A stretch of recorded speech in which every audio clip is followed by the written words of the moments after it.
ரிஷபராசினுடைய வாழ்க்கையில துளைத்த விஷயங்கள், காணாமல் போன விஷயங்கள் அப்படின்னு பார்க்கும்போது எவ்வளவோ விஷயங்களை இவருடைய வாழ்க்கையில ரொம்ப ஆசைப்பட்டு கனவோடு இவர்களுடைய வாழ்க்கையில வச்சிருந்தாங்க. என்னதான் இவர்களுடைய வாழ்க்கையில நிறைய விஷயங்களை இவர்கள் ஆசைப்பட்டிருந்தாலும் அதை சேர்வதற்காக, அந்த இடத்துக்கு போவதற்காக இவங்க ஒவ்வொரு நாளுமே கஷ்டப்பட்டுக்கிட்டு இருந்திருக்காங்க. இவர்களுடைய முயற்சி எல்லாமே ஒரு நாள் கூட வெற்றி பெற்றதாக கிடையாதுங்க. முயற்சி எடுக்கும்போது முழுவதுமான முயற்சியாக எடுப்பாங்க. இது நாள் வரைக்குமே இவர்கள் முயற்சி எடுத்துக்கிட்டு மட்டும்தாங்க இருக்காங்க. மற்றபடி எந்த ஒரு மாற்றங்களும் இவர்களுடைய வாழ்க்கையில நடந்ததா கிடையவே கிடையாது. இந்த ரிஷபராசினுடைய மனசுல வாழ்க்கைய வாழவே விருப்பம் இல்லைன்றது யதார்த்தமான உண்மை. இவர்களுக்கு இந்த வாழ்க்கை வேண்டாவே வேண்டாம். இதற்கு மேலேயும் என்னால துன்பப்பட்ட ஒரு வாழ்க்கையை வாழ முடியாது சாமி. நிம்மதி போச்சு, வாழ்க்கையில மகிழ்ச்சிகள் இல்லை, சந்தோஷங்கள் இல்லை, யாரும் எனக்குன்னு இல்லை, எனக்குன்னு ஒரு உறவு இல்லை. இப்படிப்பட்ட வாழ்க்கை எனக்கு வேண்டுமா? நான் எத்தனையோ கஷ்டங்களை அனுபவிச்சிருக்கேன். ஆனா மறுபடியும் இதே போல என்னால கஷ்டத்துக்குள்ள அனுபவித்து கஷ்டப்பட முடியாது சாமி. என் உயிரை எடுத்துக்கோயேன். எனக்கு வாழவே பிடிக்கல, வாழவே இஷ்டம் இல்லை. நான் எல்லாத்தையுமே இழந்துட்டேன். இதுக்கு மேல நான் ஏன் வாழணும் அப்படின்ற அளவுக்கு மனசு நொந்து நபர்களாக இருக்கிறார்கள் இந்த ரிஷப ராசிக்காரர்கள். இவர்களுக்கு வாழணும்னு ஆசை இருந்தாலும் தன்னுடைய வாழ்க்கையில எல்லாருமே தன்னோடு ஏமாத்திட்டு போயிட்டாங்க. எல்லோரும் நான் ஏமாளியாக தான் இருக்கேன். இதற்கு மேல ஏன் நான் வாழணும்ன்ற கேள்வியில இவர்கள் எனக்கு வாழவே விருப்பம் இல்லை, என்னை வாழவே வேண்டாம்னு நினைக்கிறேன், தயவு செஞ்சு என் உயிர் எடுத்துக்கோங்கன்ற அளவுக்கு மனசளவுல வேதனைப்படக்கூடிய நபராக இருக்கிறார்கள்னா அது இந்த ரிஷபராசிக்காரர்கள் தான். நிறைய பேர் சொல்லுவாங்க, இவனுக்கு என்னப்பா, இவனுக்கு கொடுத்து வச்ச வாழ்க்கை நல்ல சந்தோஷமா மகிழ்ச்சியா இருக்கான் அப்படின்ற அளவுக்கு எல்லோருமே இவர்களை பத்தி நிறைய விஷயங்களை சொல்லுவாங்க. அதாவது நல்ல சந்தோஷமான வாழ்க்கை வாழ்றான் அப்படின்ற மாதிரி. ஆனா உண்மை என்பது இவர்களுக்கு மட்டுமே தெரியும். இவர்களுக்கு சந்தோஷம் அப்படின்னாலே என்னன்னே தெரியாதுங்க. ஏன்னா துன்பத்தை மட்டுமே பார்த்திருக்கிறதுனால இவர்களுக்கு சந்தோஷம் என்பது, ஓ இதுதான் சந்தோஷமா அப்படின்னு துன்பத்திலேயே கொஞ்சம் குறைந்த துன்பம் கிடைக்கும் பார்த்தீங்களா, அப்போதும் நினைப்பாங்க இவருடைய மனசுல. ஏன்னா இந்த நிமிஷம் வரைக்குமே இவர்களுடைய வாழ்க்கையில இப்படிப்பட்ட விஷயங்கள் தான் நடக்குது. இப்படிப்பட்ட ஒரு வாழ்க்கையை தான் வாழவும் செய்கிறார்கள். இதுல இருந்து இவர்களுக்கு வெளியே வரணும்ன்றது ரொம்ப பெரிய ஆசையும் கனவும் கூட. ஆனா நடந்தா தானே, நடக்க விட்டுருவோமா நாங்க அப்படின்ற மாதிரி பாத்தீங்கன்னா இவர்களுடைய வாழ்க்கையில பெரும் அளவிலான இழப்புகளையும் துன்பங்களையும் சந்திச்சுக்கிட்டு இருக்காங்க.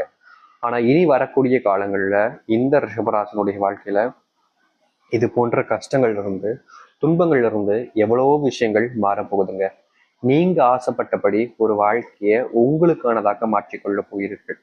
நீங்கள் கனவில் மட்டும் பார்த்துக்கிட்டு இருந்த ஒரு வாழ்க்கை இப்போ நிஜமாவே உங்களுடைய வாழ்க்கையில நடக்க போகுதுன்னா நீங்க நம்ப மாட்டீங்க. ஆனா நடந்துச்சுன்னா நம்புவீங்கல்ல, நடந்ததுக்கு அப்புறம் நீங்களே நம்புவீங்க. சரி, இனி வரக்கூடிய காலங்களில் இந்த ரிஷபராசனுடைய வாழ்க்கை எப்படிப்பட்டதாக மாறப்போகிறது, இந்த ரிஷபராசிக்காரர்கள் எப்படிப்பட்ட வாழ்க்கையை வாழப் போகிறார்கள் என்பதை பற்றி தெள்ள தெளிவாக பார்ப்போம்.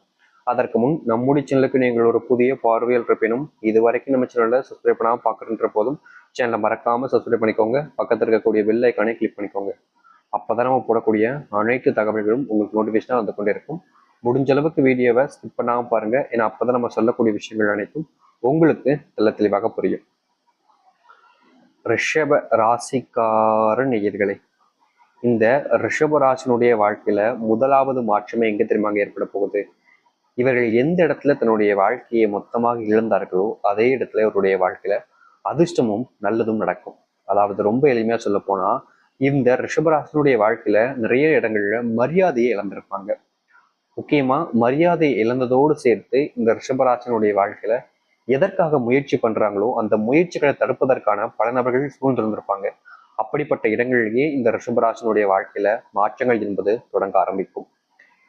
இவர்கள் எந்த ஒரு விஷயத்திற்காக முயற்சி எடுக்கிறார்களோ அது இவர்களுக்கு சாதகமாக அமையும். நிறைய நபர்கள் இவருடைய மனசை காயப்படுத்தியிருக்காங்க. ஆனா இனி வரக்கூடிய காலங்கள்ல இவர்கள் மனசை எல்லோருமே சந்தோஷப்படுத்தக்கூடியதாகவே இருக்கும். எவ்வளவோ நாட்கள் இரவு தூங்கும் போது இவர்கள் நிம்மதி இழந்து கண்ணீரோடு தூங்கியிருக்காங்க. இனி வரக்கூடிய காலங்களில் இவர்களுடைய கண்ணீர்கள் எல்லாமே நீங்கி சந்தோஷங்களும் மகிழ்ச்சிகளும் உண்டாகும். இனி எந்த இடத்துலையும் இவர்கள் எதற்காகவும் எந்த ஒரு சூழ்நிலையிலும் கண்ணீரிட வேண்டிய அவசியம் இருக்காது. ஒரு முழுவதுமான மாற்றங்களை ஏற்படுத்தி கொண்டு மகிழ்ச்சிகளை நிறைத்துக் கொள்வார்கள். குடும்பத்தாலான சில பிரச்சனைகள் அதிகமா இவர்களுடைய வாழ்க்கையில ஏற்பட்டுக்கிட்டே இருந்திருக்கு. என்னடா இது வாழ்க்கைன்ற அளவுக்கு இவர்கள் மனசுல ரொம்ப வேதனையும் பட்டிருக்காங்க. ஆனா இது போன்ற பிரச்சனையிலிருந்து இனி வரக்கூடிய காலங்கள்ல முழுவதுமாக நீங்குவார்கள் இந்த ரிஷபராசிக்காரர்கள். ரிஷபராசினுடைய வாழ்க்கையில நிலையான விஷயங்கள்னு பெருசா எதுவுமே கிடையாதுங்க. எது வந்தாலும் எது நடந்தாலும் அப்போதைக்கு நடந்து அதோட அப்போதையே முடிஞ்சு போற நிலைமைன்றது வச்சு. ஆனா இனி நிலையான சந்தோஷங்களை வாழ்க்கையாக மாற்றிக்கொண்டு எல்லோரும் முன்பும் மகிழ்ச்சியாகவும் சந்தோஷமாகவும் வாழ இருப்பார்கள். இந்த ரிஷபராசிக்காரர்கள் ஒரு சில இடங்கள்ல தன்னை அறியாமலே ஒரு சில நல்லதை மற்றவங்களுக்கு செஞ்சிருப்பாங்க. ஆனா இவர்கள் தன்னை அறியாமல் செஞ்ச நல்லதுக்காக பலன்களை எதிர்பார்க்க மாட்டாங்க. ஆனா இனி வரக்கூடிய காலங்கள்ல இவர்கள் பலன்கள் எதிர்பார்க்கவில்லை என்றாலும் அது இவர்களுக்காக தேடி வந்து விலகும். அதாவது ஒரு சில நேரங்களில் செல்வத்தால் ஆன கஷ்டங்களையும் செல்வத்தினால் ஆன துன்பங்களையும் சிக்கிக்கிட்டு ஐயோ முடியலையே அப்படின்ற அளவுக்கு நீங்க வருத்தப்பட்டிருப்பீங்க. இனி வரக்கூடிய காலங்கள்ல நீங்க அது போன்ற வருத்தப்பட வேண்டிய அவசியம் என்பதும் அது போன்ற சூழ்நிலைகளும் அமைய போவது கிடையாது. நீங்க மகிழ்ச்சியா இருப்பதும் நீங்கள் மகிழ்ச்சிகளை ஏற்கொள்வது போன்ற சூழ்நிலைகள் மட்டுமே உங்களுடைய வாழ்க்கையில அமையும். எவ்வளவு நாட்கள் நீங்க இது போன்ற ஒரு விஷயத்திற்காக தான் காத்துக்கிட்டு இருந்தீங்க. ஆனா நாட்களும் வருஷங்களும் கடந்துச்சு, நீங்க எதிர்பார்த்த மாதிரி விஷயங்கள் நடக்கல. இனி எதிர்பார்த்த மாதிரி எல்லாமே நடக்கும். அதுவும் நீங்க ஆசைப்பட்ட மாதிரி ஒரு வாழ்க்கைன்றது உங்களுக்கானதாக உருவாகும். இந்த ரிஷபராசினுடைய வாழ்க்கையில நெருங்கிய நண்பர்கள் உறவினர்கள்லாம் நிறைய பேர் இருப்பாங்க. அவர்கள்ட்ட பேசும்போது இவர்களுடைய சொல் பேச்சுக்களை யாருமே இது நாள் வரைக்குமே கேட்டது கிடையாது. இவர்களுக்கு மனசளவுல வருத்தம். என்னடா இது, நம்ம எந்த ஒரு விஷயத்த சொன்னாலும் யாருமே கேட்க மாட்டாங்களே, ஏன் இப்படி இருக்காங்கன்ற அளவுக்கு மனசுல ரொம்பவே வருத்தப்பட்டிருக்காங்க. இனி வரக்கூடிய காலங்கள்ல இந்த ரிஷபராசிக்காரர்கள் சொல்லக்கூடிய விஷயங்களை காது கொடுத்து கேட்பதும் இவர்களுக்கான மரியாதையை கொடுப்பதும் என்று இருப்பார்கள். எவ்வளவோ நாட்கள் இவர்களுக்கான மரியாதைங்கிறது நிறைய இடங்கள்ல கிடைச்சதே கிடையாதுங்க. ஆனா இனி வரக்கூடிய காலங்கள்ல இவர்களுடைய வாழ்க்கையில இவர்களுக்கான மரியாதையை பெற்றுக்கொண்டு மகிழ்ச்சியாக இருப்பார்கள். யார் யாரோ இவர்கள் எத்தனை இடங்கள்ல அசிங்கப்படுத்தி அழ வச்சிருக்காங்க. ஆனா இது போன்ற துன்பங்கள் எல்லாமே இனி வரக்கூடிய காலங்கள்ல நீங்கி நல்லதும் நல்ல மாற்றங்களும் நடக்க ஆரம்பிக்கும். இந்த ரிஷபராசினுடைய வாழ்க்கையில செல்வத்தினாலான பெரும் கஷ்டங்கள் ஏற்படும் போது இவர்களுக்கு என்ன செய்வதனே தெரியாம கண்ணீரோடு இருந்திருக்காங்க. இப்ப வரைக்கும் கூட இவர்கள் செல்ல கஷ்டம் ஏற்படும் போது என்ன செய்வது, இதிலிருந்து எப்படி தப்பிப்பதனே தெரியாம ரொம்பவே கஷ்டப்பட்டிருக்காங்க இந்த ரிஷபராசிக்காரர்கள்.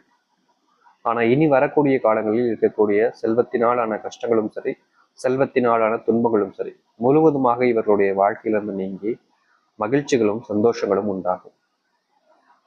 எத்தனை நபர்கள் முன்பு இவர்கள் கை கட்டி இருந்திருக்காங்க. காரணம், இவர்கள் தவறுகள் செய்யவில்லை என்றாலும் தனக்கு பிடித்த நபர்கள் தவறுகள் செஞ்சிருக்காங்களே அப்படின்ற ஒரு காரணத்தினால. இனி இது போன்ற விஷயங்கள் இருந்து இவர்கள் முழுவதுமாக நீங்கி நல்ல வாழ்க்கையை ஆரம்பிப்பார்கள் இந்த ரிஷபராசிக்காரர்கள். ரிஷபராசிக்காரர்கள் ஒரு விஷயத்த சொல்றாங்க அப்படின்னா அங்க இருக்கக்கூடிய பல நபர்கள் நம்ப மாட்டாங்க. இவன் பொய் சொல்றான், இவன் ஒரு ஏமாத்துக்காரன் அப்படின்றது போலதான் எல்லோருமே நினைச்சிருப்பாங்க. ஆனா உண்மை என்னன்னா இனி வரக்கூடிய காலங்கள்ல இந்த ரிஷபராசிக்காரர்கள் எந்த ஒரு வார்த்தையை எங்க யார்கிட்ட கூறினாலும் சரிங்க, அவங்க அதிகப்படியாக அதை நம்புவாங்க. காரணம், இவர்களுடைய நேர்மை என்பது எல்லோருக்குமே இனி வரக்கூடிய காலங்கள் தெரியும். அதாவது இவர்களுடைய ஏமாத்துக்கான ஏமாத்துவான் அப்படின்ற அளவுக்குலாம் யார் இவங்க பிரதிபலிக்க வச்சாங்கன்னா இவர்களுக்கு நெருக்கமா இருக்கக்கூடிய நபர்கள் தான். இதனாலதான் இவர்கள் ஏமாந்து போய் மிதிப்பதும் மற்றவர்கள் முன்பு அசிங்கப்படுவதும் இருந்துச்சு. இவர்கள் நல்லவங்களா தான் இருந்தாங்க, யாரையும் ஏமாத்தல, யாரையும் கஷ்டப்படுத்தல. ஆனா இவர்கள் நண்பர்களாக இருக்கக்கூடிய ஒவ்வொருத்தருமே இவர்களை ஏமாற்றி இவர்கள் மற்றவர்கள் முன்பு அவமானப்பட வைக்க வேண்டும், அசிங்கப்படுத்தணுன்றதுக்காக எக்கச்சக்கமான விஷயங்களை செஞ்சிருக்காங்க. ஆனா இப்படி செஞ்சிருக்கக்கூடிய எந்த ஒரு இடத்துலையுமே இவர்களுக்கு சந்தோஷம் கிடைச்சது கிடையாது. துன்பங்கள் கிடைச்சிருக்கு, அழுது இருக்காங்க. எவ்வளவோ நபர்கள் இந்த ரிஷபராசிக்காரர்கள் எல்லோர் முன்பும் கண்ணீர் விட்டு அழுது இருக்காங்க. ஆனா இவர்களுக்கு கண்ணீருக்கு பலன்கள் என்பது கிடைக்கவே